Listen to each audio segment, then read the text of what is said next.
We believe this particular roll was when a famous French Alsatian designer, Antoine Heller, was at Gorham. And what's so interesting is that the Europeans really understood how to engrave intaglio, in the reverse. Whether it's an intaglio stone, or in this particular case, a roll, they're engraving in the reverse, and they had little pieces of clay. As they were engraved, they'd press the clay, they'd look and say, oh, his nose is okay. Oh, his lips need more chasing. And they were able to understand working in the reverse. Just think about that.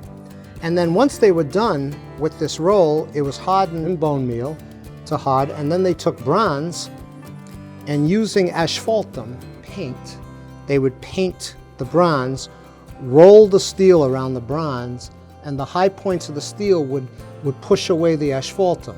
They would dip this in nitric acid, and that portion of metal would eat down and reduce. They would go back in, paint it again, let the paint dry, roll it. The high spots would come up, the acid would eat the high spot, and that started to become a low spot. So if you take a look, you can actually see the copper separation from the bronze there, from the acid. It was leaching away the zinc.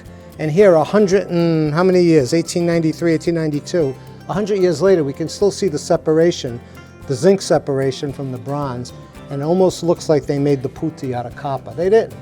They had to etch this design up. It started wearing out, and that acid leached away and makes that little guy look like he's copper.